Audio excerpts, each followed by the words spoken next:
చాలామంది భక్తులకి చాలా డౌట్స్ ఉంటాయి, చాలా క్వశ్చన్స్ ఉంటాయి. అసలు మహాశివరాత్రి ఎలా జరుపుకోవాలి, ఈరోజు ఏమేం పాటించాలి, ఏం అసలు పాటించకూడదు, ఏ మంత్రం జపించాలి, అసలు ఈ పూజ ఎలా నిష్టగా చేయాలి అండ్ ఎలా ఫలితం దక్కుతుంది, చాలా వరకు డౌట్స్ అనేవి ఉంటాయి. సో దీనికి సంబంధించి మనతో మాట్లాడడానికి ప్రస్తుతం మనతో పాటు డాక్టర్ బాచుపల్లి సంతోష్ కుమార్ శాస్త్రి గారు ఉన్నారు. ఆయనను అడిగి తెలుసుకుందాం. నమస్తే గురుగారు. నమస్తే నమ్మా. బాగున్నారా? చక్కగా ఉన్నాను. మహాశివరాత్రి ఎందుకు జరుపుకోవడం స్టార్ట్ చేశారు, అసలు దీని యొక్క ప్రత్యేకత ఏంటి? నాగేంద్రహారాయ త్రిలోచనాయ భస్మాంగరాగాయ మహేశ్వరాయ నిత్యాయ శుద్ధాయ దిగంబరాయ తస్మై నకారాయ నమః శివాయ. శివాయ గురవే నమః. మహాశివరాత్రి అనేటువంటి పర్వదినం మాఘమాసంలో కృష్ణపక్ష చతుర్దశి నాడు వస్తుందమ్మా. సంవత్సరానికి మొత్తం 12 శివరాత్రులు ఉన్నాయి. చాలామందికి తెలియదు. అవును, తెలియదు. కేవలం మహాశివరాత్రి మాత్రమే తెలుసు. అవును. కానీ ప్రతి నెల వచ్చేటువంటి మాస శివరాత్రి ఎవరికీ తెలియదు. అవును. ప్రతి నెల కృష్ణపక్షంలో శుక్లపక్ష చతుర్దశి మాస శివరాత్రి. ఓకే. అంటే సంవత్సరంలో 11 మాస శివరాత్రులు, ఒకటి మహాశివరాత్రి. మహాశివరాత్రి అని మనం ఎలా అంటాం? మాఘ కృష్ణ చతుర్దశి. దానికి శివపురాణంలో ఒక ప్రమాణం ఉంది. ఏమిటి? మాఘకృష్ణ చతుర్దశ్యాం ఆదిదేవో మహానిషి శివలింగతయోద్భూతః కోటి సూర్య సమప్రభ. మాఘమాసంలో కృష్ణపక్ష చతుర్దశి అర్ధరాత్రి సమయాన ఆర్ద్రా నక్షత్రంలో ఈశ్వరుడు జ్వలన స్తంభ లింగాకారంలో ఈ భూమి యందు, ఈ జగత్తు యందు అవతరించాడు అని ఆ రోజు నుండే మహాశివరాత్రి అనేటువంటి పేరుతో దీన్ని పిలవడం జరుగుతోంది. దీనికి సంబంధించినటువంటి కథ శివపురాణం, లింగపురాణం, దేవీ భాగవతం, అలాగే వాయు పురాణం, ఇలా అనేక పురాణాల్లో ఈ శివలింగ ఉద్భవానికి సంబంధించినటువంటి కథ. ఇక్కడ ప్రత్యేకంగా చెప్పుకోవలసింది ఏమిటి అంటే, దేవతలందరిలోకెల్లా ఈశ్వరుడిని ఒక పేరుతో పిలుస్తాం. నీకు తెలుసా ఆ పేరేంటో? శివుడు అంటే అందరికీ తెలుసు. అందరికీ తెలుసు. శివశబ్దానికంటే ఆయనకి ఇష్టమైనటువంటి శబ్దం ఏమిటి అంటే మహాదేవుడు, మహాదేవ. మహాదేవ. మిగతా వారంతా దేవుళ్ళే, ఆయన ఒక్కడే మహాదేవుడు. ఆయన పక్కన మహా అనేటువంటి శబ్దం ఎందుకు పెట్టారు? అసలు శివరాత్రి ఆయన మహాదేవుడు ఎందుకు అయ్యాడు అంటే, దేవతలలో ఎవ్వరికీ లేనటువంటి ఒక గొప్ప శక్తి, ఒక గొప్ప విశేషం మహాదేవుడికి ఉంది. దేవతల్లో లింగ రూపంలో, ఆకార రూపంలో పూజించేటువంటి దైవం శివుడు. నటరాజస్వామిగా రూపంలో ఆరాధన చేస్తాం. 2 అమృత కలశాలతో తనను తాను అభిషేకం చేసుకుంటున్నట్టుగా మృత్యుంజయ స్వరూపంతో ఆరాధన చేస్తాం. అలాగే ఇక్కడ కనిపిస్తున్నట్టుగా లింగాకారంలో ఆరాధన చేస్తాం. ఈ మహాశివరాత్రి అనేటువంటి పర్వదినం ఎందుకు వచ్చింది అంటే, దీనికి సంబంధించినటువంటి కథ దేవీ భాగవత పురాణంలో చెప్పడం జరిగింది. బ్రహ్మకు విష్ణువుకు మధ్య నేనంటే నేను అధికుణ్ణి. నిజానికి బ్రహ్మదేవుడు విష్ణువు యొక్క నాభికమలం నుంచి పుట్టినట్టుగా పురాణాలు చెబుతున్నాయి. కానీ రజోగుణ సముద్భవుడైనటువంటి బ్రహ్మదేవుడు విష్ణువు యొక్క నాభికమలం నుంచి పుట్టినప్పటికీ నేను సృష్టికర్తను అనేటువంటి అహంకారానికి వెళ్ళిపోయి నేనే నీకంటే గొప్పవాణ్ణి అనేటువంటి వాగ్వివాదంలో పడిపోతాడు. చివరికి ఇద్దరు యుద్ధం చేయడం మొదలు పెడతారు మాయలో పడిపోయి. అప్పుడు ఆ ఇద్దరి మధ్య ఒక అద్భుతమైనటువంటి దివ్య తేజస్సుతో జ్వలన స్తంభ రూపంలో ఒక మహాలింగం అనేటువంటిది ఆవిర్భవించింది. దానికే పురాణంలో ధ్యాన శ్లోకం చెప్తారు. ఆపాతాల నభస్థలంత భువన బ్రహ్మాండమా విస్ఫురత్ జ్యోతి స్ఫాటిక లింగ మౌలి విలసత్ పూర్ణేందువాంతామృతై అని వర్ణన, అద్భుతమైనటువంటి లింగ వర్ణన చేస్తారు. పాతాళము నుండి అంటే దానికి అంతమేమిటో, ఆదేమిటో అంతమేమిటో తెలియదు. ఒక అగ్నిస్తంభం, ఒక జ్వలన స్తంభం, ఒక అద్భుతమైనటువంటి ఆకారంలో ఒక ఆకారం ప్రత్యక్షమైంది. దాని నుంచి అవ్యక్తంగా ఒక వాణి వచ్చింది. బ్రహ్మ విష్ణువుకు ఆ ఆకారం చెప్పినటువంటి మాట ఏమిటి అంటే, ఈ లింగము యొక్క అంత్యము ఆది ఎవరైతే ముందు చూసొస్తారో వారు మీలో గొప్పవాడు అని. అప్పుడు బ్రహ్మదేవుడు శ్వేతవరాహ రూపం ధరించి ఆయన వెళ్తాడు. అలాగే విష్ణువు వెళ్తాడు. మొత్తానికి ఇద్దరు కూడా విష్ణువే వరాహ రూపంలో వెళ్తాడు, బ్రహ్మదేవుడు హంస రూపం ధరించి వెళ్తారు. కానీ ఇద్దరికి ఆదేమిటో అంతమేమిటో అర్థం కాదు. విష్ణువు సాత్విక గుణ సంపన్నుడు కదా, నేను చూడలేదు అని చెప్పటానికి ఆయన తిరిగి వస్తాడు. బ్రహ్మదేవుడికి ఒప్పుకోలేదు, నేనే గొప్పవాణ్ణి కావాలి అనేటువంటి దృక్పథంతో ఆయన అబద్ధం చెప్తాడు. ఆ అబద్ధానికి తగినట్టుగానే ఒక 2 సాక్ష్యాలు దొరుకుతాయి ఆయనకు. ఆయన వెతుకుతూ ఉన్నప్పుడు దాని యొక్క కింది భాగం ఎక్కడ ఉందో ఒక మధ్యలో ఒక పుష్పం కనిపించింది. దాని పేరే మొగిలి పువ్వు. ఆ మొగిలి పువ్వుని అడిగాట, అమ్మ నువ్వు ఎక్కడి నుంచి వస్తున్నావు అంటే, నేను పైనుంచి కింద పడుతున్నా, ఎన్ని యుగాలైందో తెలియదు, పైనుంచి పడుతూనే ఉన్నా అని చెప్పింది.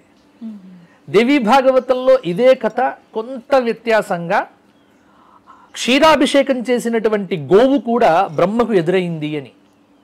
అప్పుడు గోవును అడుగుతాట. ఆ గోవు కూడా బ్రహ్మంతటి వాడు అడిగాడు కాబట్టి నువ్వు చూసావని మేము చెప్తాము అని అబద్ధపు సాక్ష్యం ఇవ్వటానికి మొగిలి పువ్వు, గోవు 2 కూడా సిద్ధపడ్డాయి. విష్ణు వచ్చి చెప్పాడు, నేను దీని యొక్క కింది భాగాన్ని నేను చూడలేదు, కానీ బ్రహ్మదేవుడు అన్నాడు నేను చూసొచ్చాను అన్నాడు. దానికి సాక్ష్యం ఎవరు అనగానే మొగిలి పువ్వుని చూపించాడు. మొగిలి పువ్వు కూడా తలకాయ ఊపింది, అవునండి బ్రహ్మ చూచాడు అని. గోవును అడిగాడు. గోవు భయపడ్డది. భయపడిపోయి విష్ణువును చూసి తలకాయితో చూశాడు అన్నది, తోకతో చూడలేదు అని చెప్పింది పృష్ఠభాగం. దానితో అర్థమైపోయింది, ఎప్పుడు కూడా భగవత్ సన్నిధిలో, గురువు సన్నిధిలో, భార్య భర్త సన్నిధిలో, తల్లి సన్నిధిలో కొడుకు అబద్ధం చెప్పకూడదు, అసత్యం మాట్లాడకూడదు. కొడుకు తండ్రి దగ్గర అబద్ధం చెప్పకూడదు, భార్య భర్త దగ్గర, భర్త భార్య దగ్గర, ఇద్దరికి అబద్ధం చెప్పకూడదు. దేవుడి సన్నిధిలో అబద్ధం అస్సలు చెప్పకూడదు. అంటే ఇవన్నీ మనకు ఎందుకు ఈ కథలంటే విలువలు నేర్పిస్తాయి. అంటే ఇప్పుడు ఈ కథల్లో తోకతో నీదా దీనికి లాజిక్లు వెతుకొద్దు. ఎందుకంటే వెంటనే మనకు దీని వెనుక ఇదా ఎందుకు చెప్పారు, అలా ఎందుకు చెప్పారు, ఆ కథల్లో ఉన్నటువంటి పరమార్థం ఏమిటో తెలుసుకునే ప్రయత్నం చేయండి. కానీ ఇది ఇలా ఎందుకు జరిగింది అన్నటువంటి ఒక కమ్యూనిజం ఆలోచన వద్దు. విశ్వాసంతో వినాలి, విశ్వాసంతో నమ్మాలి, దానిలో ఉన్న మంచి ఏమిటో స్వీకరిస్తే చాలా మనం బాగుంటాం. కాబట్టి ఇక్కడ గోవు, అందుకే చూడండి ఆ లింగములోంచి వచ్చినటువంటి ఈశ్వరుడు బ్రహ్మదేవుడు అబద్ధం ఆడాడు. ఎందుకంటే సత్యస్వరూపమైనటువంటి భగవంతుడి దగ్గరే అబద్ధం చెప్పినందుకు బ్రహ్మకు పూజ లేకుండా శాపం ఇస్తాడు. అందుకే బ్రహ్మకు ఎక్కడ కూడా దేవాలయాలు లేవు. ఒక రాజస్థాన్లో బ్రహ్మ పుష్కరులో మాత్రమే అక్కడ స్థల మాహాత్మ్యం వల్ల వచ్చింది. ఎందుకంటే నేను బ్రహ్మ గుడి లేదు అనగానే కింద కామెంట్ ఎవరో పెడతారు, రాజస్థాన్లో గుడి ఉంది కదండి అని. అందుకే వారి కోసం చెప్తున్నా ఈ మాటలు కూడా. కాబట్టి ఉంది తెలుసు, ఒక అజ్మీర్ అక్కడ బ్రహ్మ పుష్కరులో ఉంది కాబట్టి స్థల క్షేత్ర మాహాత్మ్యం వరకు అక్కడ తీసుకుందాం. అలాగే గోవుకు శాపం ఇచ్చాడు. నువ్వు తలకాయతో ఉన్నది అని చెప్పావు, తోకతో లేదు అని చెప్పావు. అంటే తోకతో నిజం చెప్పావు, తలకాయతో అబద్ధం చెప్పావు. అందుకే గోవు యొక్క శరీరంలో తలకాయ భాగాన్ని పూజించరు, తోకను మాత్రమే పూజిస్తారు. అందుకే ఆవు తోకను పట్టుకొని మీద చుట్టుకోవడము, తోకకు నమస్కారం చేయడం. ఎందుకు నమస్కారం చేస్తామంటే గోపుచ్ఛానికి అంత ప్రాధాన్యం. కారణం ఏమిటి అంటే సత్యమును ప్రతిపాదించింది గోపుచ్చం. ఆ అసత్యమును ప్రతిపాదించింది గోవు యొక్క తలకాయే. కాబట్టి అసత్యం బ్రహ్మ చెప్పినా, గోవు చెప్పినా, ఎవరు చెప్పినా ఉపేక్షించేది లేదు. దేవుడి సన్నిధిలో అబద్ధము ఎప్పుడూ చెప్పవద్దు. కాబట్టి ఎప్పుడు కూడా మీరు గుడికి వెళ్తే ఒక్కటి గుర్తుపెట్టుకోండి, ఎన్ని చోట్లనైనా అబద్ధాలు చెప్పొచ్చు కాక భగవంతుడిని మాత్రం మోసం చేయకండి. అక్కడ సత్యంగా ఉండాలి. ఆధ్యాత్మికత అంటేనే సత్యం. కానీ కలియుగంలో ఆధ్యాత్మిక పేరుతోనే మోసాలు ఎక్కువ అవుతున్నాయి. కాబట్టి ఈ విషయంలో జాగ్రత్తగా ఉండాలి అని దేవీ భాగవత కథ. ఇక అసలు కథ మన కథలోకి వద్దాం. ఎప్పుడైతే ఈ బ్రహ్మకు విష్ణువుకు మధ్య జ్వలన స్తంభ రూపంలో ఇది వచ్చిందో, ఆ రోజే మాఘమాస కృష్ణపక్ష చతుర్దశి, ఆ రోజే మహాశివరాత్రి. ఆ రోజు నుండి లోకానికి మహాశివరాత్రి పర్వం ప్రారంభమైనట్టు మనకు శివపురాణంలో కథ, దేవీ భాగవతంలో కథ, లింగ పురాణంలో చెప్పినటువంటి కథ. కాబట్టి మహాశివరాత్రి శివుడు లింగ రూపంలో జగత్తులో ప్రాదుర్భవించినటువంటి రోజు, మహాపుణ్యమైనటువంటి రోజు, విశేషమైనటువంటి రోజు. ఈ శివరాత్రి మాహాత్మ్యమును చెప్పేటువంటి కథలు పురాణముల యందు కోకొల్లలుగా మనకు కనిపిస్తాయి. కాబట్టి సంవత్సరంలో శివరాత్రులు 12, కానీ మాఘమాసంలో వచ్చేటువంటి మాస శివరాత్రిని మాత్రం మహాశివరాత్రి అంటారు. మాఘ కృష్ణ చతుర్దశ్యాం ఆదిదేవో మహానిషి అనేది దీనికి ప్రమాణం. కాబట్టి అప్పటి నుంచే మనం శివరాత్రి వ్రతం చేసుకుంటూ ఉన్నామమ్మా. సో ఇప్పుడు గురుగారు ఎలా అంటే శివరాత్రి అనగానే మెయిన్గా అయితే ఉపవాసం, మెయిన్గా అందరూ ఉపవాసం ఉంటారు శివయ్య భక్తులందరూ. కానీ ఉపవాసాలు కూడా చాలా డిఫరెంట్ ఉంటాయి. అంటే కొందరు అలా చెప్తారు, ఇలా ఏంటంటే వాటర్ తాగుతారు, ఒక పూట వాటర్ తాగొచ్చు అంటారు, ఈవినింగ్ ఫ్రూట్స్ తింటారు, కొందరు 12 అవ్వగానే ఫుడ్ తినేస్తారు. సో అలా రకరకాలు చేస్తారు, డ్రై ఫ్రూట్స్ తింటారు. అసలు నిజంగా ఈ ఉపవాసం అనేది ఎలా ఉంటే మనకనేది లాభం ఉంటుంది? మహాశివరాత్రి లోకమంతా ఉపవాసం ఉండవలసిన రోజే. అందుకే పెద్దలు చెప్తారు ఏమిటి అంటే, ఒక సామెత తెలుసు అనుకుంటా నీకు, జన్మానికి ఒక్క శివరాత్రి అని ఒక సామెత ఉంది. అంటే ఈ జగత్తులో మనం తరించాలి అంటే జన్మకు ఒక్క శివరాత్రి వ్రతం చేస్తే చాలు, ఇంకా వేరే పూజలు ఏమక్కర్లే, వేరే ఆరాధనలు ఏవి ఎక్కర్లేదు. జన్మకు ఒక్క శివరాత్రి చాలు తరించటానికి. అంటే అంత గొప్పది శివరాత్రి. ఒక జన్మను సార్థకం చేసేటువంటి గొప్ప శక్తి శివరాత్రి వ్రతంకు ఉన్నట్టుగా మనకు పురాణాలు చెప్తూ ఉన్నాయి. మరి ఉపవాసం ఎలా చెయ్యాలి అంటే, ఇక దీనిలో చాలా అంతరార్థాలు ఉన్నాయి, పరమార్థాలు ఉన్నాయి, విశేషంగా ఉన్నాయి.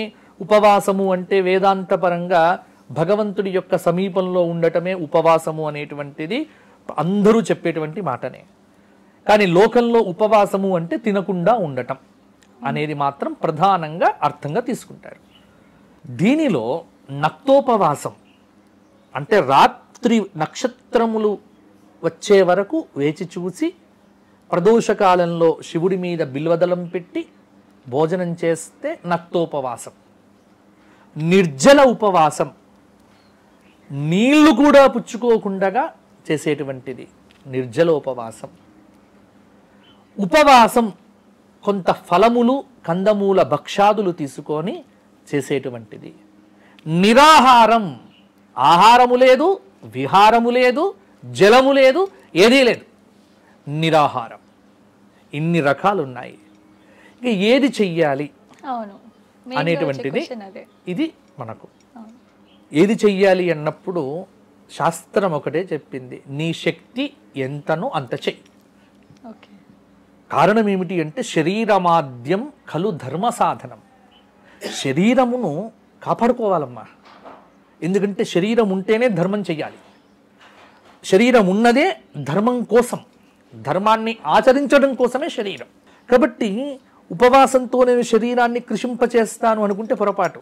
బీపీ ఉండి, షుగరు ఉండి, వీక్నెస్ ఉండి, రక్తహీనత ఉండి, ఇన్ని పెట్టుకొని నేను శివయ్య కోసం ఉపవాసం చేస్తా అంటే శివుడి దగ్గరికి వెళ్ళిపోతాం తొందరగానే. ఉండొద్దు అటువంటి వారికి. అందుకే ధర్మశాస్త్ర గ్రంథాల్లో కూడా బాలానాం, వృద్ధానాం, రోగగ్రస్తానాం అని రాస్తారు. పక్కన కండిషన్ సప్లై అని మనం మామూలుగా చదువుకుంటే ఎవరెవరు ఉపవాసం ఉండాలి, ఎవరెవరు ఉండకూడదు, శక్తి ఉన్నటువంటి వారు. ఇప్పుడు నువ్వు ఉన్నావు, యుక్త వయస్సులో ఉన్నావు, నీకు శరీరంలో సత్తువ ఉంది, నువ్వు ఉండొచ్చు, హాయిగా ఉండొచ్చు. నేనున్నాను, నాకు శక్తి ఉంది, నేను ఉపవాసం ఉండొచ్చు. కానీ వయస్సు పెరిగిపోయి 60-70 సంవత్సరాలు వచ్చేసి శరీరంలో రోగాలు ఉన్నప్పుడు ఉపవాసాలు ఉండకూడదు. అటువంటి వారు ఏం చేయాలి? కొంత పలహారమో ఏదైనా, కాబట్టి డ్రై ఫ్రూట్స్ తినటము, తర్వాత కంద మూల ఫలాలు తినటము, అలా ఉపవాసం చేసినా ఫలితం వస్తుంది. ఏమీ తీసుకోకుండా రాత్రి ఎంతవరకు ఉండాలి అంటే మహాశివరాత్రి లింగోద్భవ సమయము అంట.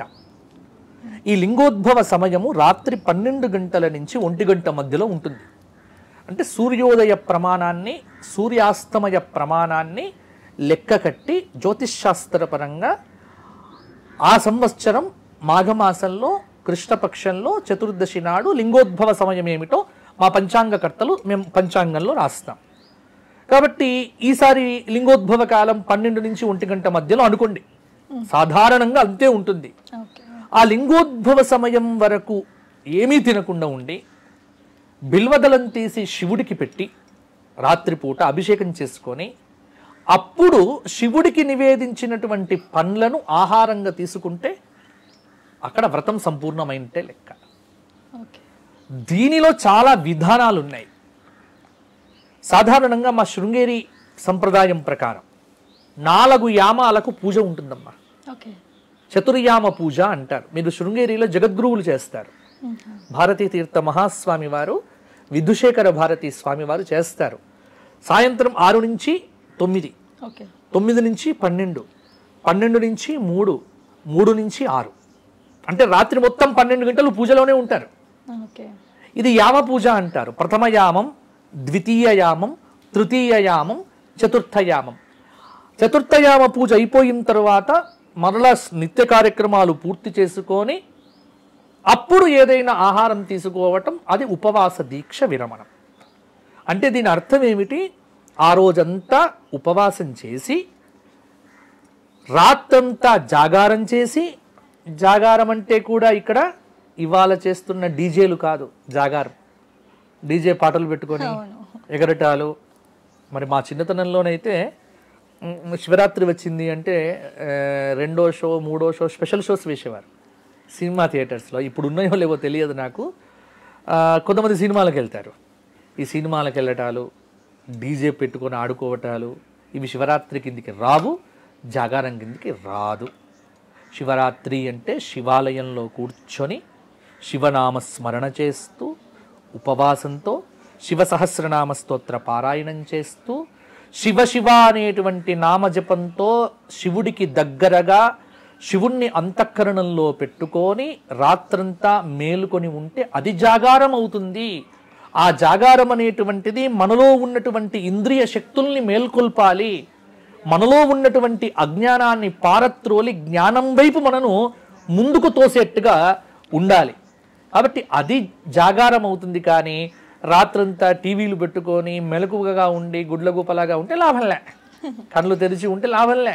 కాబట్టి కళ్ళు తెరిచి నిద్రపోకపోవడం జాగారం అవుతుంది అనుకోకండి. జాగారము అంటే మేల్కొని ఉండడము అంటే ఉపవాసము అంటే శివుడి దగ్గరలో శివస్మరణ చేస్తూ శివనామం జపిస్తూ శివ కోటి వ్రాస్తూ బిల్వహాష్టక స్తోత్రపారాయణం చేస్తూ శివుడికి దగ్గరలో కూర్చొని రాత్రంతా స్మరిస్తే అది జాగారం అవుతుంది. దానివల్ల ఎంత పుణ్యము అంటే ఒక్క శివరాత్రి వ్రతం జన్మ జన్మల పాతకాలను పోగొడుతుంది అని. ఈ జన్మలోనో కిందటి జన్మలోనో ఆ పై జన్మలోనో ఎన్ని జన్మల నుంచి మనం చేస్తున్నామో మనకు తెలియదు. దీనికి హంతు లేదు. ఆ పాపాలన్నింటినీ పోగొట్టేటువంటి ఏకైక వ్రతం, అద్భుత వ్రతం శివరాత్రి వ్రతం. అందుకే పెద్దలు చెప్తారు, పశువులు కూడా వ్రతం చేస్తాయి అని, పక్షులు కూడా శివరాత్రి నాడు ఏం తినవు అని, ప్రకృతి మొత్తం పరవశించిపోతుంది అని. అంత అంటే నియమాలు ప్రకృతిలో చాలా జీవులు పాటిస్తాయి. ఒక్క నియమాలను పాటించని వాడే మనిషి.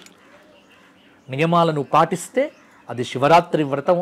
చాలా శక్తి ఉన్నట్టుగానే నీకు ఏమీ శక్తి లేకపోతే ఏదో కొంత పండో కాయనో తినైనా శివుడికి అభిషేకం చెయ్యండి. శివుడేం తప్పుగా పట్టించుకోడు, ఏమీ అనడు. కానీ శరీరాన్ని కింద పడేట్టుగా ఉపవాసాలు మాత్రం చెయ్యకండి. ఆరోగ్యము జాగ్రత్త. ఆరోగ్యముతో ఆరోగ్యమే మహాభాగ్యం.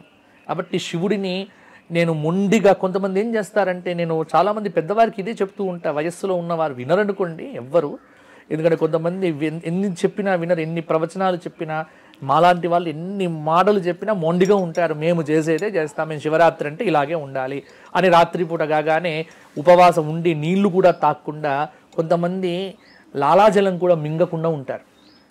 అవునవును, చాలా మంది ఉంటారు. శక్తి ఉంటే ఉండొచ్చు, కానీ లేని వాళ్ళు కూడా ప్రయత్నం చేసి చివరికి అర్ధరాత్రి వరకు ఉండి కింద పడిపోతే సెలైన్ బాటిల్స్ ఎక్కిస్తే శివరాత్రి వ్రతం పాడవుతుంది. నా ఉద్దేశంలో ఒకటే, శక్తి ఉంటేనే ఉండండి, శక్తి లేకపోతే శివ సహస్రనామ స్తోత్ర పారాయణం చేసి బిల్వాష్టకంతో చక్కగా అర్చన చేసి శివుణ్ణి ఆరాధన చెయ్యండి, పుణ్యం ఎక్కడికి పోదు. కాబట్టి పుణ్యము పేరుతో శరీరాన్ని మాత్రం హింసించకండి. శరీరాన్ని కాపాడుకుంటూ నియమాలను పాటిస్తూ శివవ్రతం చేస్తే శివానుగ్రహం కలుగుతుంది. ఒక్కటి మాత్రం చెప్పగలను, అన్ని పండుగలలోకెల్లా అత్యుత్కృష్టమైనటువంటి పుణ్య ఫలాన్ని అతి తొందరగా ఇచ్చేటువంటి అద్భుతమైనటువంటి వ్రతమే మహాశివరాత్రి వ్రతం.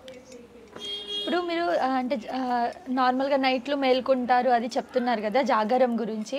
గురుగారు అయితే చాలామంది ఏమంటారంటే వ్రతం ఉండకుండా నైట్ మేల్కుంటే అది చాలా పుణ్యం అంటారు.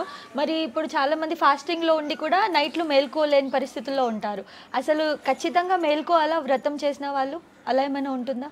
వ్రతం చేసినటువంటి వారు మేల్కొని ఉండాలమ్మా, ఖచ్చితంగా ఉండాలి, ఖచ్చితంగా మేల్కొనే ఉండాలి. ఓకే, మేల్కొని ఉంటేనే శివరాత్రి. ఓకే, కాబట్టి కనీస పక్షంలో అరుణోదయ కాలం వరకు, అంటే ఉదయం 3 గంటల వరకు అయినా మేల్కొని ఉండి, ఇంకా అప్పటికి స్నానం చేసి పూజ చేసుకొని, సరే శక్తి లేకపోతే పడుకుంటే పడుకోవచ్చు కానీ ఉదయ పర్యంతము కూడా మేల్కొని ఉంటూ శివస్తోత్ర పారాయణాలు చేస్తూ కనుక కాలం గడిపితే అది జాగారం అవుతుంది.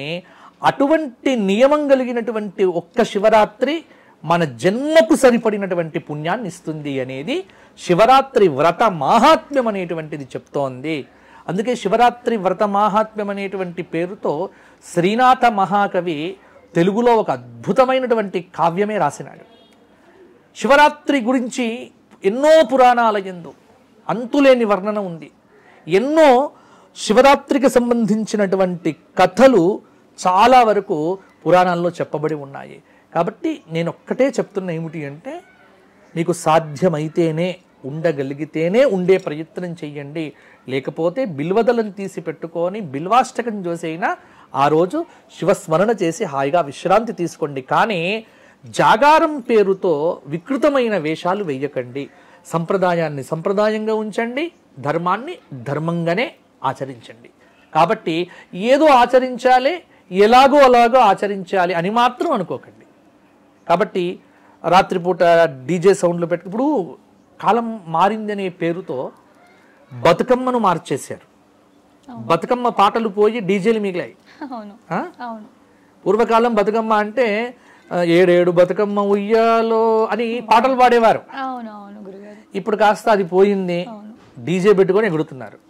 శివరాత్రి వ్రతం రాత్రిపూట జాగారం ఉండాలి అని అందరూ గుమ్మికూడి కూర్చొని పాటలు పెట్టుకొని కాలం గడపడం కాదు.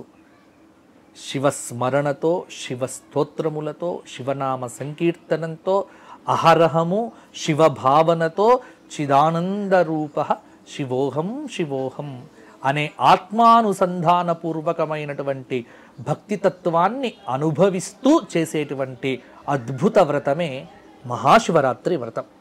గురుగారు, ఈరోజు పూజ ఎలా చేయాలి అంటే, మార్నింగ్ నుంచి కొందరు ఈవినింగ్ వెళ్తారు, ఈవినింగ్ అభిషేకం చేస్తారు లింగానికి, అండ్ కొందరు మార్నింగ్ వెళ్తారు. అసలు ఈరోజు ఏ మంత్రం జపిస్తే బాగుంటుంది? అండ్ అంటే ఈ మహాశివరాత్రి రోజు మార్నింగ్ నుంచి ఈవినింగ్ వరకు ఎలా ఉండాలి ఏంటి అన్నది ఏమైనా చెప్పగలరా? తప్పకుండా చెప్తానమ్మా. శివరాత్రి ఉదయం నుంచి రాత్రి దాకా శివరాత్రినమ్మా. రాత్రి అనేటువంటి శబ్దాన్ని పట్టుకొని కేవలం రాత్రి మాత్రమే కాదు, అక్కడ యాతిథిం సమనుప్రాప్య ఉదయం యాతి భాస్కర అని మనకు ప్రమాణం ప్రకారంగా సూర్యుడు ఉదయించినప్పటి నుండి అర్ధరాత్రి పర్యంతము ఆ రోజు తలస్నానం చెయ్యాలి. పొద్దున్నే శివాలయంకు వెళ్ళిరండి, చక్కగా శివ స్తోత్ర పారాయణం చెయ్యండి, శివకోటి వ్రాయండి, ఎవరికైనా దాన ధర్మాలు చెయ్యండి. ఆ రోజు చెడు మాటలు మాట్లాడకండి, చెడు సంభాషణ చెయ్యకండి, మద్య మాంసాదులు ముట్టుకోకండి, తినకూడని పదార్థాల వైపు వెళ్ళకండి, సాత్విక భావంతో ప్రవర్తించండి.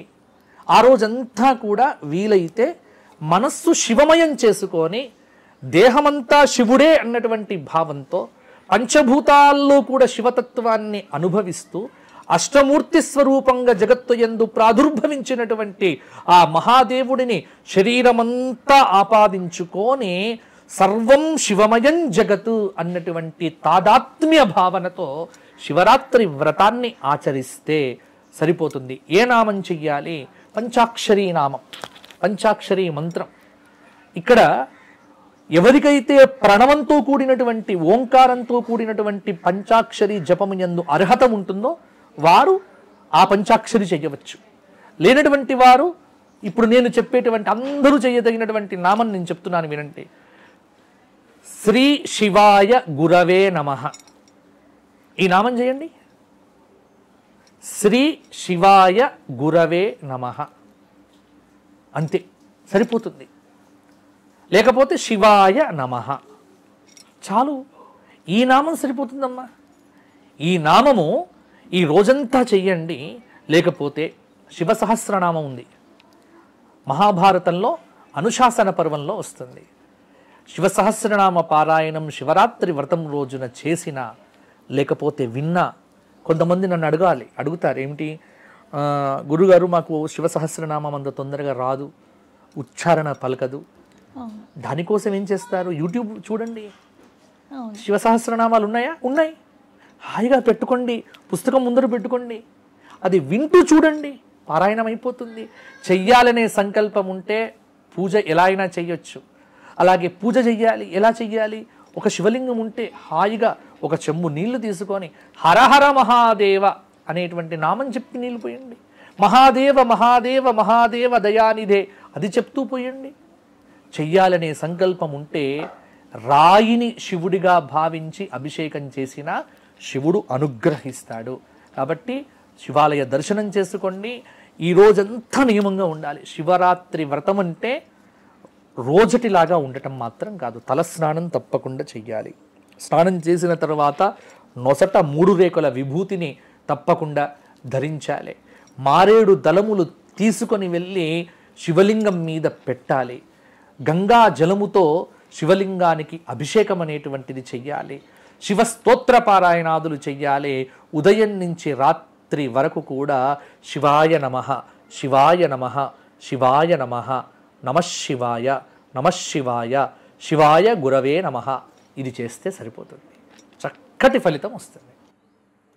గురుగారు ఇదైతే చాలా బాగా క్లారిటీ ఇచ్చారు మా వ్యూయర్స్కి. అంటే బాగా అర్థమవుతుంది అంటే ఏం చేయాలి అని చాలామంది క్వశ్చన్స్ ఉంటాయి. ఇంకొకటి ఏంటంటే మండేనే వస్తే శివరాత్రి వ్రతం అనేది స్టార్ట్ చేయాలని చాలామందికి ఉంటుంది.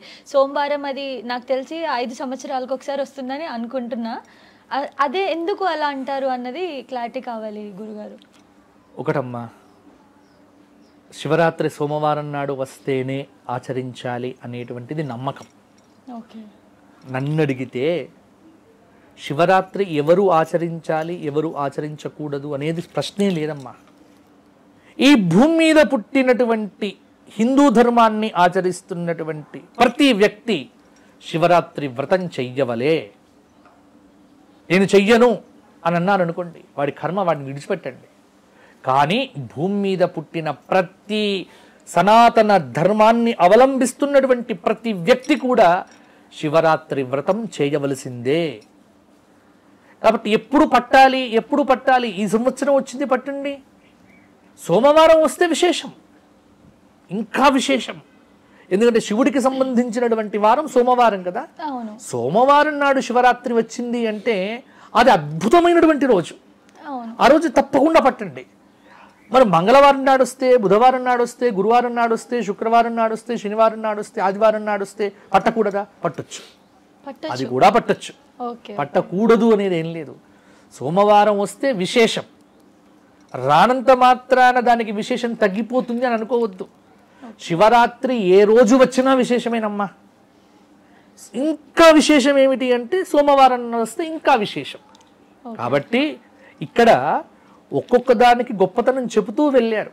అంతేగాని ఎప్పుడు సోమవారం వస్తుందా అని 5 ఏళ్ల వరకు ఎదురు చూసి నీ జీవితంలో విలువైన 5 సంవత్సరాలను వ్యర్థం చేసుకోకండి. మనం పుణ్యం చెయ్యాలి అంటే వెంటనే చెయ్యాలి. ఇంకా రేపా మీ ఎల్లుండా మీ వద్దు. ఈ సంవత్సరం శివరాత్రి పట్టేసేయండి. ఏ రోజు వచ్చినా శివరాత్రి అనేటువంటిది ఆచరణీయం, తప్పకుండా చేయవలసింది. సోమవారం వస్తే అదృష్టం, రానంత మాత్రాన మేము పట్టమండి, ఎప్పుడు సోమవారం వస్తే అప్పుడే నేను శివరాత్రి వ్రతం మొదలు పెడతా అని మాత్రం అనకండి. ఇలా చెయ్యాలి అని మాత్రం లేదు. ఇది లోకంలో ఒక అభూత కల్పన. కాబట్టి నాకు జ్ఞానం తెలిసినప్పటి నుంచి నేను శివరాత్రి వ్రతం చేస్తున్నా. ఇక్కడ కూడా ఒకటి ఏంటంటే, లోకంలో చాలా సందేహాలు ఎలా పడిపోయాయి అంటే, ఆచరణ యోగ్యం కానటువంటి విధానాలు పెట్టారు. ఒక్కసారి శివరాత్రి ఉపవాసం ఉంటే ఇక జన్మంతా ఉండాలి. అవును, ఇది కూడా ఉంది గురుగారు, అడుగుదాం అనుకున్నాను నేను మిమ్మల్ని. ఉంది, నాకు తెలుసు, ఎందుకంటే ఖచ్చితంగా అంటారు నన్ను ప్రతి సంవత్సరం అడిగేటువంటివి. ఒక్కసారి చేస్తే ఎప్పటికీ చెయ్యాలి.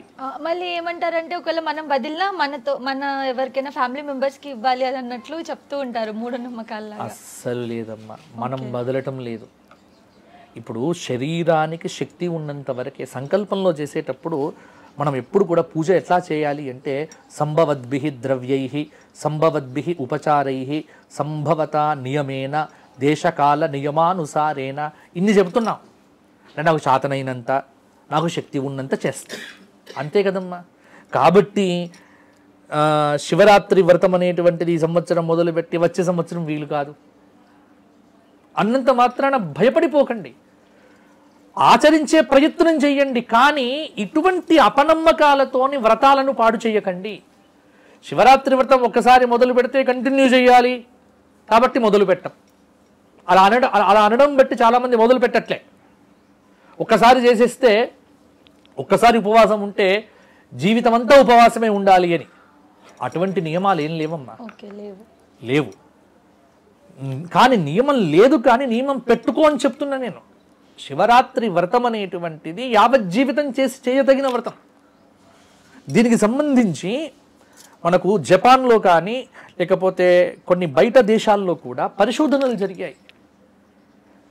శివరాత్రి నాడు భూమి మీద ఉండేటువంటి శక్తి చాలా గొప్పగా ఉంటుంది. అంటే భారతీయ పండుగలు ఏది వృధాగా అంటే ఏదో గుడ్డిగా చెప్పలేదమ్మా. ఇప్పుడు జనవరి 1 గుడ్డిగా, దానికి హద్దు లేదు, పద్దు లేదు, ఏమీ లేదు. ఎందుకు చేస్తారో తెలియదు. ఈ మధ్య కాలంలో కొత్తగా ఏమిటి అంటే కేకులు కొయ్యడం మొదలైంది. జనవరి 1 నాడు కేకు ఎందుకు కొయ్యాలమ్మా? ఎందుకు? ఇది ఎవరు తీసుకొచ్చారు ఆచారం? ఒక వేడుక, ఒక సెలబ్రేషన్ చేసుకోవటం. అది ఇప్పుడు ఏమైపోయింది అంటే, భవిష్యత్తు తరాలకు జనవరి 1 అంటే మస్ట్గా కేక్ కొయ్యాలి, ఒక ట్రెడిషన్ ఏర్పడుతోంది, ఒక ఆచారం ఏర్పడుతోంది. నాకు తెలిసి ఒక 20 ఏళ్ల క్రితం ఇది లేదు, కేక్ కొయ్యాలనేది లేదు.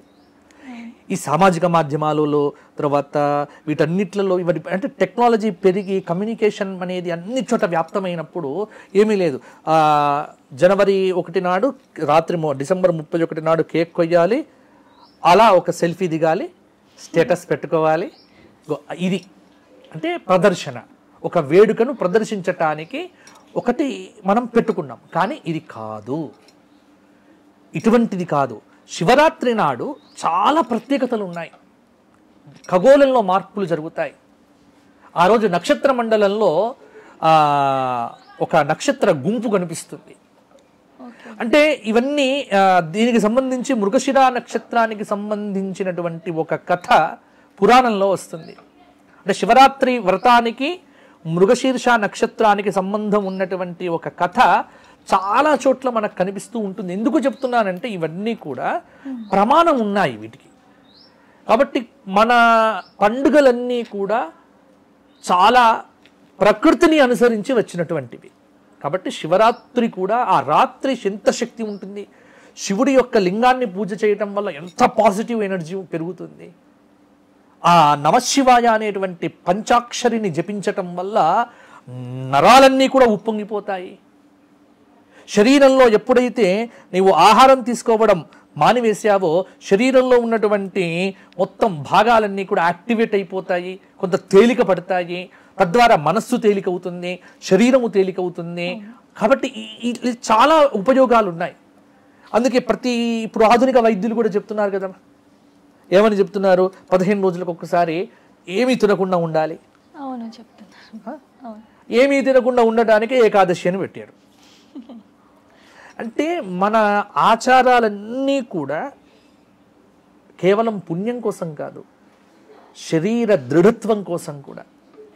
కాబట్టి నేనేమంటా అంటే అంటే ప్రతి దాని వెనుక సైన్స్ని వెతికే ప్రయత్నం చెయ్యకుండా మన ధర్మం ఏది చెప్పితే అది ఆచరించండి, మీకు మంచి జరుగుతుంది.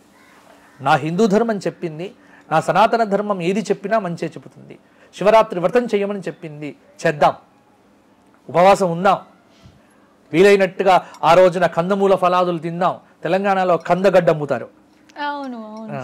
తెలంగాణలో ఎప్పుడు కూడా కందగడ్డ అమ్ముతారు.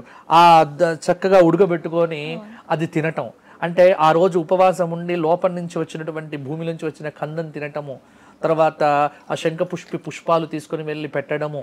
అంటే ఇవన్నీ కూడా ప్రకృతిలో ఉన్నటువంటి సరిగ్గా అదే సమయంలో పూలు రావటము, ఇలా మామిడికాయలు రావటము. శివుడికి మొట్టమొదలు మామిడికాయ పెట్టి కానీ కొంతమంది మామిడికాయలు మొదలు పెట్టరు, తినరు. చిన్న లేత మామిడికాయలు అప్పుడే వస్తాయి. ఇలా ప్రకృతిలో చాలా మార్పులు వేదిక. కాబట్టి మహాశివరాత్రి ఆ ప్రకృతి యొక్క అద్భుతమైనటువంటి విలాసం. అందువల్ల శివరాత్రి వ్రతాన్ని బ్రతికి ఉన్నన్నాళ్ళు ఆచరించండి. నేను సోమవారం వస్తేనే మొదలు పెడతా, నేను బుధవారం వస్తే మొదలు పెడతా అని అనకండి. నీకు జ్ఞానం వచ్చింది, మొదలు పెట్టేసేయి. పుణ్యం ఎప్పుడో చేస్తా అనుకోవద్దు, ఈసారి చేసేసేయండి, మొదలు పెట్టేసేయండి. విశ్వాసంతో ఆచరించండి, మీకు మంచి జరుగుతుంది. మీకు ఖచ్చితంగా నేనైతే చెప్పగలను, మీకు మంచే జరుగుతుంది. నా ధర్మం ఏది చెప్పినా అది మానవ శ్రేయస్సు కోసమే. కాబట్టి శివరాత్రి వ్రతం అనేటువంటిది మన శ్రేయస్సు కోసం అన్నప్పుడు అది ఇప్పుడే ఆచరించండి. కానీ నువ్వు అన్నట్టుగా సోమవారం కోసం ఎదురు చూడొద్దు. ఏ వారం వచ్చినా, ఎప్పుడొచ్చినా, ఎలా వచ్చినా వ్రతం ఆచరించడం చేయండి. ఇంకొకటి గురుగారు, చాలా మంది ఖర్జూరం స్పెషల్గా ఆ రోజు వాడడం జరుగుతుంది ఉపవాసం వదలడానికి ఈవినింగ్ టైమ్స్లో. ఎందుకు ఖర్జూరమే? ఇంకా ఏదైనా విధానాలు ఉన్నాయా ఈజీగా? అంటే ఈ ఆహార పదార్థాల దగ్గరికి వచ్చేసరికి ఖర్జూరం తినమని ఎక్కడ శాస్త్రంలో చెప్పలేదు, దాంతోనే తింటారు. ఇప్పుడు కందగడ్డ తినమని శాస్త్రం చెప్పిందా? చెప్పలేదు. ఏ ప్రాంతంలో దొరికే ఆహారము ఆ ప్రాంత వాసులు ఇష్టపడతారు, అంతే. కాబట్టి ఆ సమయంలో ఖర్జూరం బాగా వస్తుంది.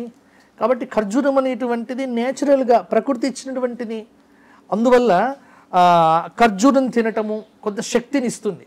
ఇంకొకటి దీనిలో వైజ్ఞానికంగా నేను చెప్పగలను ఏంటంటే, ఈ బాడీకి ఉపవాసం ఉన్నటువంటి రోజుల్లో ఖర్జూరం తింటే శరీరానికి చాలా మేలు జరుగుతుంది. ఇదే ఖర్జూరం తినే పద్ధతి మీరు రంజాన్ మాసంలో చూడొచ్చు. సరిగ్గా వాళ్ళు ఉపవాసాలు ఉంటారు. వాళ్ళు ఉపవాసం ఉన్నప్పుడు ఏం తింటారు? ఇదే ఖర్జూరం, డ్రై ఫ్రూట్స్ ఇవే తింటారు కదా. అంటే వాళ్ళకి ఎవరు చెప్పారు తినమని? అంటే ఖర్జూరము తర్వాత ఇవన్నీ కూడా శరీరానికి ఉత్తేజాన్ని కొంత మోతాదులో తీసుకోవటం వల్ల. ఇప్పుడు నేను ఇంకొక మంచి టెక్నిక్ చెప్తాను, అంటే నేను ఆచరిస్తాను. శివరాత్రి నాడు నేను ఏమీ తీసుకోను, కొన్ని సంవత్సరాలుగా జరుగుతుంది. మంచినీళ్ళు తీసుకుంటా చెప్తాను. కొన్ని రోజులు మంచినీళ్ళు కూడా తీసుకోకుండా చేశా. గురుగారు, అంటే దానికి ఏమైనా టైమింగ్స్ ఉంటాయా? మంచినీళ్ళు మార్నింగ్ టైంలో తీసుకోవాలి? అలా ఏం లేదు. ఉదయం నుంచి రాత్రి దాకా తీసుకునేవాడిని కాదు. కొన్ని రోజులు అలా ఉండగలిగాను, కానీ ఇప్పుడు ఉండలేకపోతున్నాం. ఎందుకంటే బాడీలో మార్ప్స్ కావచ్చు, చాలా మార్పులు. ఇప్పుడు ఏం చేస్తున్నామంటే, ఆ శివరాత్రి రోజున నేను ఏమీ తీసుకోను, కానీ మంచినీళ్ళల్లో తేనె వేసుకుంటా. మంచినీళ్ళల్లో తేనె కలుపుకొని ఉదయం నుంచి రాత్రి దాకా ఒక గ్లాసు తీసుకుంటా. ఎక్కడ కూడా నాకు నీరసం రాదు. అంటే నీళ్లు తేనె కలపటం వల్ల ఉపవాసం చేయటానికి కావలసిన శక్తి, చాలా శక్తి వస్తుంది. నేను మహాశివరాత్రి రోజున అది తీసుకొని 3 చోట్ల ప్రవచనాలు, చాలా అన్ని చేస్తా. ఎందుకు అంటే ఇదే రహస్యం, ఏమీ లేదు. తేనె నీళ్ళు మంచి తేనె నీళ్ళలో కలుపుకొని బాడీని యాక్టివేట్ చేస్తుంది. చాలా ఎనర్జీగా ఉంటాను నేను, చాలా ఎనర్జీతో ఉంటాను. కాబట్టి ఖర్జూరం తింటే కూడా అంతే ఎనర్జీ వస్తుంది.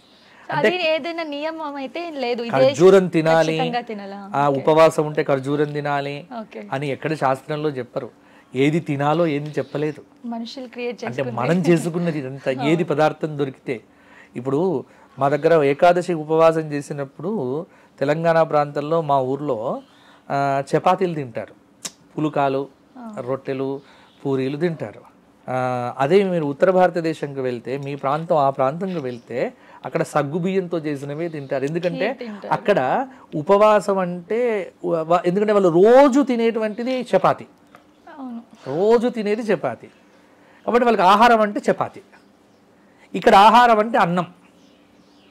అంటే ఏ ప్రాంతంలో దొరికే పదార్థం ఆ ప్రాంతంలో ప్రాంత నియమాలను బట్టి మనకు ఏర్పాటు చేశారు ఆహార విహారాదులు. అంతేకాని ఏకాదశి రోజున ఇది తినాలి, ఇది తినకూడదు అని ఇలా ఏం లేదమ్మా. ఇవన్నీ మనము క్రియేట్ చేసుకున్నాము, మనము పెట్టుకొని. ఇప్పుడు సగ్గుబియ్యం అంటే తెలుసు కదమ్మా, సాబుదానా అంటారు. సాబుదానా అని తెలంగాణలో అంటారు, సగ్గుబియ్యము అంటారు. ఇది ఒక చెట్టు నుంచి వస్తుంది కదా. దీన్ని ఖచ్చితంగా నేను మహారాష్ట్రలో చూశాను. వాళ్ళు సగ్గుబియ్యంతోనే వడ చేస్తారు, సగ్గుబియ్యంతో ఉప్మా చేస్తారు, సగ్గుబియ్యంతో పాయసం చేస్తారు. అన్ని సగ్గుబియ్యంతోనే ఉంటాయి. ఏకాదశి రోజున అన్ని తింటారు. అది నిరాహారం కిందకి వస్తుంది, అది నిరాహారం అట వాళ్ళకి. ఇక్కడ చపాతీ కానీ ఇవి కానీ తింటే ఉపవాసం అవుతుంది. అంటే ప్రాంతాన్ని బట్టి, ప్రాంతంలో దొరికే పదార్థాలను బట్టి ఆచార వ్యవహారాల్లో మార్పులు వస్తున్నాయి. కాబట్టి ఖర్జూరం తినాలి, కందగడ్డ తినాలి, ఈ మామిడికాయ తినాలి శివరాత్రి రోజున, ఇవేవి లేవు. ప్రకృతి ఏది ప్రసాదిస్తే అది పరమాత్ముడికి నివేదన చేసి దాన్ని స్వీకరించడం అనే పద్ధతి తప్ప ఇంకొకటి కాదు. అయితే నార్మల్గా వచ్చే ఉపవాసాల్లో, మహాశివరాత్రి రోజు వచ్చే ఉపవాసాల్లో డిఫరెన్స్ ఏంటి గురుగారు? మామూలుగా చేసేటువంటి ఉపవాసము, మహాశివరాత్రి నాడు చేసేటువంటి ఉపవాసానికి తేడా ఏం లేదమ్మా. ఉపవాసం అంటే ఏదైనా ఉపవాసమే. ఒక్క తేడా ఏంటంటే, మామూలుగా చేసేటువంటి ఉపవాసాల్లో రాత్రి పడుకుంటాము, ఈ రోజు పడుకోము. మహాశివరాత్రి రోజున జాగారం చేస్తాము. మిగతాదంతా ఒకటే పద్ధతి. ఇప్పుడు ఏకాదశి ఉన్నాం, ఇప్పుడు ఏకాదశి నాడు ఏం తింటాం? ఏమీ తినాం. ఏకాదశి అనేటువంటిది కంప్లీట్ ఉపవాసమే. కాబట్టి తెల్లవారి ద్వాదశి వచ్చేదాకా నిజానికి శాస్త్రంలో ఏకాదశి కూడా ఎలా చెయ్యాలో ఏకాదశి వ్రత మహాత్మ్యంలో చెప్పారు. రాత్రి జాగారం చెయ్యాలి, విష్ణు సహస్రనామ పారాయణం చెయ్యాలి, గోవిందనామ సంకీర్తనం చెయ్యాలి. జాగారం చేయడం అనేటువంటిది ఏకాదశి నాడు కూడా ఉంది, కానీ మనం పాటించట్లేదు. శివరాత్రి మాత్రం పాటిస్తూ వస్తున్నాము. ఉపవాసంలో పెద్ద తేడా ఏం లేదు. ఇంతకుముందు నేను గతంలో చెప్పినట్టుగా నిర్జల ఉపవాసము, నక్తోపవాసము, ఉపవాసము, తర్వాత నిరాహారము, ఇలా కొంత పద్ధతుల మేరకు ఎవరికి ఎంత శక్తి ఉంటే ఆ పద్ధతి ప్రకారం ఆచరిస్తే సరిపోతుంది. ఇప్పుడు గురువుగారు, లింగంకి అండ్ శివయ్యకి ఉన్న సంబంధం ఏంటో మనందరికీ తెలిసిందే. బట్ ఎందుకు విగ్రహాలు పెట్టి శివయ్యకి, విగ్రహాలకి మనం అభిషేకం చేయకుండా లింగానికి చేస్తాము? ఇది ఆచారం, ఇది నియమం, ఇది పద్ధతి. ఎందుకంటే శివుడికి లింగ రూపంలోనే పూజ చెయ్యాలి అనేటువంటి నియమం ఉంది. ఇది శివపురాణ వచనం. అందులో శివలింగం చాలా గొప్పదమ్మా. శివలింగం కింద ఉండేటువంటి పీఠం ఉంటుంది కదా, పీఠం అంబామయ ప్రోక్తం. పీఠమంతా అమ్మవారు. ఈ మధ్యలో ఉండేటువంటి పానవట్టం ఉంటుంది కదా, అది విష్ణువు. పైన ఉన్నటువంటి లింగం ఉంది కదా, శివుడు. అంటే ఒక్క శివలింగాన్ని పూజిస్తే శివుణ్ణి పూజిస్తున్నాం, విష్ణువును పూజిస్తున్నాం, అమ్మవారిని పూజిస్తున్నాం. కాబట్టి శివ, శక్తి, విష్ణు పూజ, ఈ మూడు పూజలు కూడా ఒక్క శివలింగాన్ని పూజించడం వల్ల వస్తుంది ఫలితం. ఇది స్కంద పురాణంలో స్పష్టంగా ఉంది. శివలింగం మీద ఉన్నటువంటి శివలింగ స్వరూపాన్ని మనకు పురాణాలు ఎంత అద్భుతంగా చెప్పాయి అంటే, శివలింగం అని ఇంకా బాగా లోతుగా వెళ్తే యోని స్వరూపంలో ఉంటుంది. లింగం యొక్క పానపట్టం ఎలా ఉంటుంది? యోని ఆకారంలో. అది అమ్మవారి యొక్క రూపము, పైన లింగము. అంటే ఒక సృష్టికి సంబంధించినటువంటి ఒక రహస్యమును ఈ సృష్టి సంబంధమైనటువంటి ఒక విజ్ఞానాన్ని శివలింగం అనేటువంటిది మనకు తెలియజేస్తోంది. శివలింగానికే ఎందుకు పూజ చేయాలి అంటే దీనికి కూడా పురాణంలో కథ ఉంది. అంటే కొన్ని కథలు చెప్పారు, శివుడికి శాపం ఇచ్చారు అని, అందుకే లింగ రూపంలో ఆరాధించబడుతున్నాడని. ఆ కథలేవి పక్కనే పెట్టినా శివుడికి మాత్రము లింగ రూపంలో, బేర రూపంలో, బేరము అంటే విగ్రహము. ఇప్పుడు మామూలుగా కొన్ని చోట్ల మీరు చూడగలిగితే నటరాజ స్వరూపం ఉంటుంది. నటరాజ స్వరూపానికి మూర్తి స్వరూపంగా ఆరాధన చేస్తారు. మృత్యుంజయ స్వరూపము ఉంది. మృత్యుంజయ స్వరూపానికి మంత్రశాస్త్ర ప్రకారంగా ఇలా చేతుల్లో అమృత కలశాలు పెట్టుకొని మీద అమృతాన్ని అభిషేకం చేసుకుంటున్నట్టుగా ఉండేటువంటి మృత్యుంజయుడికి కూడా ఆరాధన ఉంది. కానీ శివుడికి మాత్రము లింగ స్వరూపానికే అభిషేకము తప్ప మూర్తి స్వరూపానికి పూజ అనేటువంటిది ఎక్కడా కూడా పెద్దగా విశేషంగా చెప్పబడలేదు. దానికి అనేక కారణాలు ఉన్నాయి. అనేక కారణాల్లో శివుడికి విగ్రహ ఆకారం అనేటువంటిది లేకుండా లింగానికే పూజ చెయ్యాలి అనేటువంటి ఒక శాపం ఇచ్చినట్టుగా మనకు కొన్ని పురాణ కథలు అనేటువంటివి చెబుతూ ఉన్నాయి. కాబట్టి శివలింగం శక్తివంతమైనటువంటిది. కింద అమ్మవారు, మధ్యలో విష్ణువు, పైన ఉండేటువంటి లింగము శివలింగము. ఆ శివలింగం కూడా నర్మద బాణము అని, నర్మదా నదిలో దొరికేటువంటివన్నీ కూడా నర్మద బాణాలు అంటారు. అవి తీసుకొచ్చి పెడతారు. లేకపోతే స్ఫటికము, లేకపోతే లింగముల్లో చాలా రకాలు ఉన్నాయి. కాబట్టి శివలింగానికి చేసేటువంటి పూజ ఈ సృష్టికి చేసినట్టే. ఒక్క శివలింగం అంటే 8 మూర్తుల సమాహారము, అష్టమూర్తి స్వరూపము. పృథివీ, ఆపహ, తేజ, వాయు, ఆకాశ, సూర్య, చంద్ర, యజమాని. 8 రూపాలు. 8 రూపాలు కలిస్తే అది శివలింగము అన్నారు. కాబట్టి ఒక్క శివలింగానికి పూజ చేస్తే జగత్తుకు అభిషేకం చేసినట్టు. లోకం లింగాత్మకం జ్ఞాత్వా శివపురాణం చెప్పింది. నీవు శివలింగం ముందర కూర్చున్నప్పుడు నేను శివలింగం ముందర కూర్చున్నా అనేటువంటి భావన లేదు. నేను ఈ విశాల ప్రపంచానికి అభిషేకం చేస్తున్నా అంటే ఒక్క శివలింగానికి నువ్వు అభిషేకం చేస్తే ఈ విశాల విశ్వానికి అభిషేకం చేసినటువంటి ఫలితం లభిస్తుంది అనేటువంటిది శివలింగ మాహాత్మ్యం అనేటువంటిది ఎంతో గొప్పగా చెప్పారు. కాబట్టి ఆ శివలింగములే, ఆ శివలింగ స్వరూపాలే పంచభూత మహాలింగములుగా భారతదేశమంతటా వ్యాప్తమైపోయాయి. అలాగే 12 జ్యోతిర్లింగ స్వరూపంతో 12 చోట్ల 12 లింగ స్వరూపములు. ఇవి కాకుండా మహానుభావులు ప్రతిష్ఠించినటువంటి లింగములు ఎన్ని. కాశీ నగరం అంతా ఎక్కడ పడితే అక్కడ మనకు లింగాలు కనిపిస్తూనే ఉన్నాయి. కాబట్టి శివలింగం అంటేనే ఈ జగత్తు. శివలింగానికి అభిషేకం చేయడం అంటే జగత్తుకు అభిషేకం చేసినట్టే అని మనకు పురాణ వచనం. ఇప్పుడు మన శివయ్యకి డిఫరెంట్ నేమ్స్ ఉన్నాయి కదా, చాలా నేమ్స్ ఉన్నాయి. దాంట్లో ముఖ్యంగా ఒక 9 పేర్లు ఉన్నాయని చెప్పేసి వింటా ఉంటాం. కానీ నాకు తెలియదు సార్, అవి ఏమైనా చెప్పగలరా గురుగారు కొంచెం? శివుడికి అంటే మనకి ఇది ఉపనిషత్తులో వస్తాయి. ఓకే. నిధనపతయే నమః, నిధనపతాంతికాయ నమః, ఊర్ధ్వాయ నమః, ఊర్ధ్వలింగాయ నమః, పరమాయ నమః, పరమలింగాయ నమః, జ్వలాయ నమః, జ్వలలింగాయ నమః. ఇలా ఉన్నాయి. ఇవి కాకుండా 8 రూపాలు మామూలుగా. అంటే శర్వాయ నమః, శర్వాయ క్షితిమూర్తయే నమః. అంటే భూమి యందున్నటువంటి శివుడిని శర్వుడు అని పిలుస్తారు. జలమునందున్నటువంటి శివుడిని భవుడు అని పిలుస్తారు. అలాగే ఆకాశములో ఉన్నటువంటి శివుడిని భీముడు అని పిలుస్తారు. ఇలా ఒక్కొక్క భూతమును అధిష్ఠించినటువంటి శివతత్వానికి ఒక్కొక్క పేరు అనేటువంటిది శివపురాణం చెప్పడం జరిగింది. ఇవి కాకుండా 1000 నామాలు శివుడికి సంబంధించినటువంటివి పురాణంలో ఉన్నాయి. కాబట్టి మనకు సద్యోజాతాది 5 రూపాలు ఉన్నాయి. మనకు శాంతం పద్మాసనస్థం శశిధర మకుటం పంచవక్త్రం త్రినేత్రం సద్యోజాత అఘోర వామదేవ తత్పురుష ఈశానం అనేటువంటి పంచముఖములు. కాబట్టి ఇవి 5 రూపాలు ఉన్నాయి. అలాగే 8 రూపాలతో ఉన్నటువంటి అష్టమూర్తి రూపాలకు 8 పేర్లు అనేటువంటివి చెప్పబడ్డాయి. యజమాని ఉన్నాడు, యజమానిని సాంబుడిగా పిలుస్తారు. కాబట్టి ఆకాశంలో ఉన్నటువంటి శివుడిని భీముడిగా పిలుస్తారు. అలాగే తేజస్సు, అగ్నిలో ఉండేటువంటి శివుడు అద్భుతమైనటువంటి తేజస్సు. అరుణాచలంలో అగ్నిలింగంగా మనకు అద్భుతంగా వెలుగొందుతోంది. కాబట్టి ఆ రుద్ర నమక చమకాన్ని కనుక పరిశీలన చేస్తే ఈ సర్వ ప్రపంచము, ఈ అండపిండాత్మకమైనటువంటి బ్రహ్మాండము, మనం నడిచే నేల, పీల్చే గాలి, తాగే నీరు, వేసుకున్నటువంటి బంగారు ఆభరణాలు, అలాగే ఇవాళ వాడుతున్నటువంటి ఖనిజాలు, ఈ మొత్తం అంతా కూడా శివుడి యొక్క అనుగ్రహమే. మనకు ఇప్పుడు బంగారం ఉంది కదమ్మా, బంగారం ఎక్కడి నుంచి వచ్చింది? శివుడి రేతస్సు. వెండి ఎక్కడి నుంచి వచ్చింది? శివుడి రేతస్సు. లోపల భూమి యందున్నటువంటి ఖనిజములు మొత్తం కూడా శివానుగ్రహమే. కాబట్టి ప్రతి వ్యక్తి యొక్క ఉచ్ఛ్వాస నిశ్వాసలో శివుడై మనందరినీ బతికిస్తున్నాడు. ఆ శివుడు ఉన్నంత కాలమే మనమందరం నవ్వుతున్నాం, మాట్లాడుతున్నాం.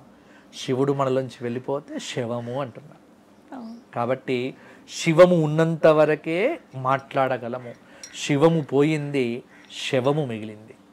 కాబట్టి శివుడు అన్ని చోట్ల ఉన్నాడు, అంతటా ఉన్నాడు, అనేక నామాలతో కీర్తించబడుతున్నాడు. అనేక నామములతో కీర్తించబడుతున్నటువంటి ఆ మహాదేవుడికి మనం ఎప్పుడూ సాష్టాంగ నమస్కారములు చెయ్యాలి. థ్యాంక్ యూ సో మచ్ గురుగారు. అంటే మహాదేవుని గురించి మీతో తెలుసుకోవడం నాకు చాలా సంతోషంగా ఉంది. అండ్ అలాగే మీ విలువైన సమయాన్ని మాకు ఇచ్చి ఇంత బాగా చెప్పారు ఈ శివరాత్రి గురించి కానీ ప్రతిదీ ఇంత ఓపిక. థ్యాంక్ యూ సో మచ్ గురుగారు. ఆశీస్సులమ్మ. అందరికీ కూడా, మీ అందరికీ కూడా మహాశివరాత్రి పర్వదిన శుభాకాంక్షలు.